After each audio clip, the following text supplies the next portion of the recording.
Hi everyone, I'm Gazimov, back with another video from Star Wars The Old Republic. This one's all about Sith Sorcerer gameplay, so if you're interested in playing a caster in Star Wars The Old Republic, this is probably going to be right up your street. To get to Sith Sorcerer, you'd start off with Sith Inquisitor, level it up to level 10, and then select Sorcerer as the advanced class. But you can also go Assassin as well, which is a melee, rogue style, stealthy class. So it gives you that chance to see what you feel like playing as you go through those first 10 levels. I'm also going to show you a couple of the basic gameplay concepts as well, you know, things like how questing works and so on in this game. This Star Wars is very much story driven, and I'd like to show off a bit of how that actually works and how it plays out. So that's what I'm going to cover off today. Let's get into it, and I'll show you quickly what questing looks like. I've got a quick quest to hand in now, so I'll just show you that. It's good to see you back. I knew those slaves couldn't hold their own against you. I take it you managed to track down one of the murderers. What's their story? Can we use them? They're crazy, but they may be useful. They sent this. What do you mean? Let me see that datapad. This is madness. They're serious. Slaves who think they can become Sith. Questing's really slick in this game, with everything being pretty much voice acted. And your responses have an impact. Things like gaining affection with your companions, or light side and dark side points to give you access to particular types of gear. So it's worth going through it and picking out options that suit you. The other great thing about questing is the reward. Here we can either take a commendation that we can spend on new gear, or we can take the boots, which we can then give to our companion. Are they an upgrade? Yeah, they probably are. Let's have a quick look at the inventory. And with our companions tab, oh, by the way, the inventory is split up into normal items, mission items, and currency as well. But yeah, we've got our character pane, and there's our companion. We can put the boots on the companion. The companion in this case, Ken Vale, is a tanking companion, which is kind of useful if you're going to play a caster class, because you want someone to hold mobs at a distance for you. The other great thing about this game is the map, in terms of being able to find where to go for missions, for quests, where mobs are that you need to kill for quests, where people are that you need to hand quests into, all that kind of stuff. You've also got little indicators to show you need to go into buildings to hand in quests and so on. You get the idea. The map's fairly fully featured. Also, when you move around, it does go in translucent as well, so you can use the map while running around to navigate.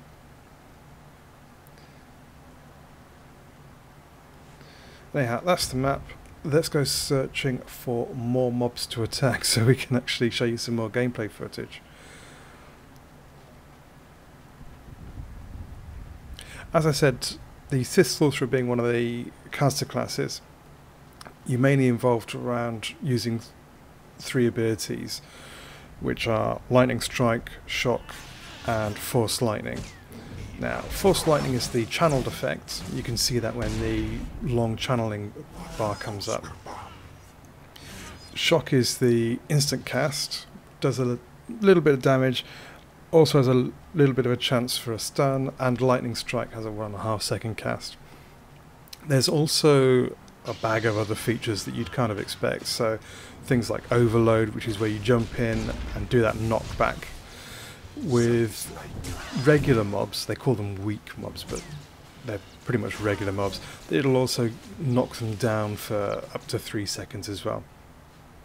The other really neat thing is those looting light plumes that you see sticking out of mobs, they change colour depending on what loot's on the mob. So if it's a quest item, it'll go yellow. I think there was that at the beginning of this video. If it's a green item, then it goes green. If it's a reasonable quality item, then it'll go dark blue. And if it's an epic, then it'll go epic.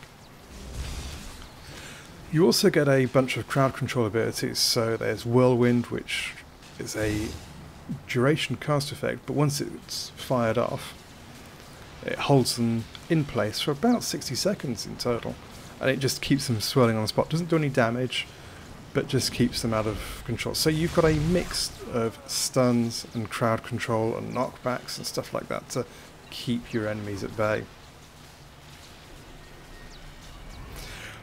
Also, as a Sith Sorcerer, you do get healing abilities, but the other one to bear in mind is something called Seethe, which is a channeled effect, and basically allows you to restore both health and force. All classes pretty much have an out-of-combat health and resource regeneration tool. Doesn't matter which class you are, you'll have something like that. Probably could be called something different. This mob, by the way, notice has a silver portrait. He's a strong mob. You get 3 different grades. You get weak, strong, elite, and then there's a gold and silver portrait one, which is a boss mob. There are a few world bosses in this game as well. Anyway, let's move over and show you a bit more in terms of picking up questing. To be respected, you know. My word carried weight. One tiny mistake and suddenly no one trusts me. My troops were acting strangely, plotting something. Obviously they were traitors, all the warning signs were there. A smart move was to kill them all. How could I know they were planning a surprise party for my promotion? I'm sure it was an honest mistake. There's a load of little humorous quests in this game. Odd little bits of fun here and there. It's worth checking out and going around and doing all of the side quests. There's different types of questing. There's your class or story quest, which is related to the particular path you choose. And there's a whole bunch of side quests that I'd really encourage you to go out and find. There's a whole raft of backstory there. And it always helps to get more XP and get extra levels out of it, yeah? Other stuff about the Sith Sorcerer, as they evolve, you'll still be using those same core abilities of Lightning Strike, Shock and Force Line to do pretty much all of your damage.